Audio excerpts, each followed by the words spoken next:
गज़ा से आप शुरू करें और आप चले जाएं यूक्रेन तक। गज़ा में 14 ग्रुप्स की आपस में उन्होंने सुलह करवा दी चाइना ने, और यूक्रेन में ये हुआ कि उनके जो वज़ीर ख़ारजा हैं यूक्रेन के वज़ीर ख़ारजा जो हैं वो पहुँचे और उन्होंने मुलाकात की वांग यी से, और उनकी जो कुबैला हैं उनकी मुलाकात के बाद ये उनकी तरफ से ऐलान हुआ चाइना की तरफ से, और ऐलान ये हुआ कि जी जो यूक्रेन है वो बराह रास्त मुज़ाकरात करने पे आमादा हो गया है, बराह रास्त मुज़ाकरात करने पे आमादा हो गया है रशिया के साथ।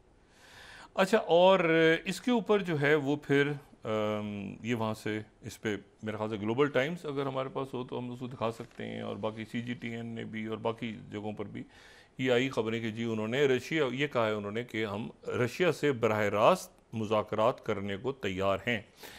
ये उनकी फॉरन ये उनका है। द चाइनीज साइड, अब ये अल्फाज देखें आप, Chinese side believe that all conflict should be resolve by returning to the negotiation table. यानी अब चाइना पीस मेकर बन चुका है गजा से लेके यूक्रेन तक और बहरे अहमर से लेके साउथ चाइना सी तक। आगे जुमले देखें।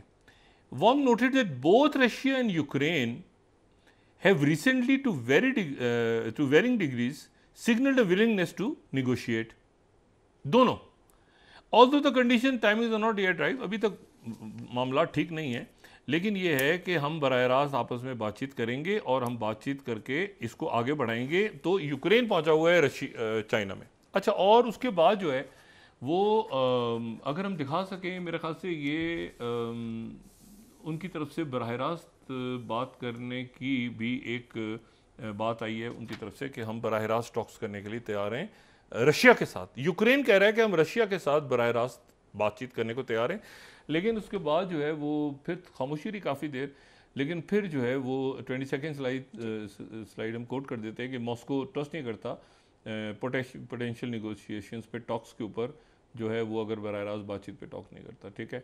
और ये जो पीस फार्मूला है, सो कॉल्ड पीस फार्मूला, जो कि अनसक्सेसफुली उन्होंने ट्राई किया, वो लेके घूमते रहे हैं, वो चाइना पहुंच गए हैं और ये किया और वो किया फलाना, तो उन्होंने कैसे तैसे फेरी, और फिर उसके बाद जो है वो ये ताश ने आगे से ये कोट किया चाइना फॉरेन मिनिस्ट्री को कि top Ukraine diplomat, 23rd slide, top Ukraine diplomat से कि कीव जो है वो ready for talks with Russia. बराह रास्त दरमियान में कोई नहीं, ना अमेरिका ना चाइना, कोई चाइना फैसिलिटेट कर देगा। अच्छा, चाइना ने पहले तो 12 नुकात पेश किए थे, फिर 6 नुकात ब्राज़ील में पेश किए, तो 6 नुकात के ऊपर वो यूक्रेन इसको डिस्कस कर रहा है। लेकिन तो यूक्रेन का, अब यूक्रेन भी चाइना के पास पहुंचा हुआ है पेस में। जो उधर जो है नेतन्याहू साहब अभी थोड़ी देर बाद कांग्रेस से खिताब कर रहे हैं, और रिपब्लिकन्स और डेमोक्रेट्स दोनों, कम से कम 20 से ज़्यादा डेमोक्रेट्स तो बाइकआउट करने जा रहे हैं उसका खिताब का।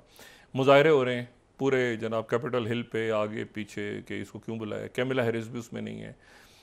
आज का जो इनका ये कांग्रेस का खिताब होगा उसमें वो मतलब है कि ये भी नहीं कहेंगे कि मैं मान गया, ये भी नहीं कहेंगे मैं करूँगा, दरमियान में कोई एक वो गटमट सा नेतन्याहू एक तकरीर करेंगे।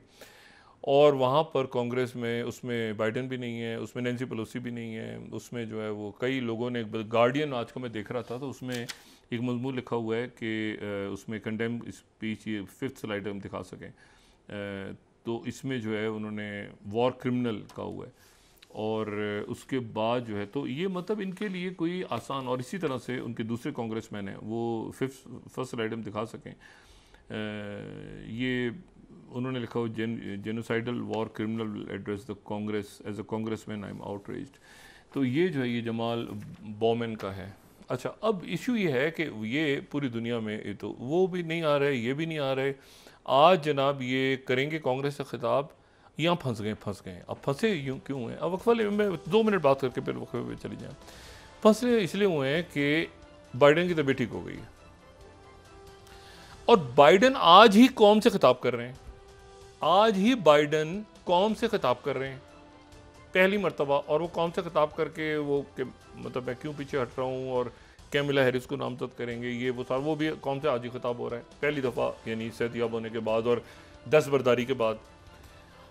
अब यहाँ पे इशू ये है, ये एक और कन्फ्यूजन है कि अभी वो 6 महीने रहेंगे सदर, तो मुझे नहीं पता कि किस तरह अमेरिकन पॉलिटिक्स आगे चलेगी, कि वो कैमिला हैरिस भी हैं और वो भी हैं, और बादल नाख्वास्ता उनको ऐलान करना पड़ रहा है कि ये नामजद होगी। वो तो नहीं चाह रहे थे, तो ओबामा और ये बहरहाल ये रौला रप्पा पड़ा हुआ है वहाँ पर, लेकिन वो आज ही खिताब करेंगे। अब उनका जो खिताब है उसमें ये कांग्रेस का खिताब भी दब जाएगा, क्योंकि वो खिताब ज़ाहिर है लोग वो डिस्कस कर रहे होंगे कि प्रेसिडेंट बाइडेन ने क्या कहा भाई, अमेरिका के लोग भी हो तो ये।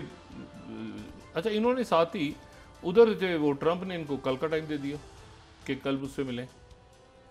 अच्छा, कल मुझसे मिलें तो ट्रंप ने फ्लोरिडा अपनी वो पाम बीच पे, तो कल तो इनको मिलना है बाइडेन से और कैमिला हैरिस से, तो वही टाइम उधर का हो गया, वही टाइम उधर, ये फंसे हुए नेतन्याहू। इन्होंने फिर वो मतलब है कि वो मैसेज भेजा होगा, तो कल दोपहर को 1 बजे इनकी बाइडेन से मुलाकात है और उसके बाद कैमिला हैरिस से मुलाकात है नेतन्याहू की, और बड़ा कोल्ड शोल्डर। और साथ ही उसके जो है उसके बाद ये जाएंगे जुमे के दिन, और जुमे के रोज़ जाके ये वहाँ ट्रंप से मिलेंगे।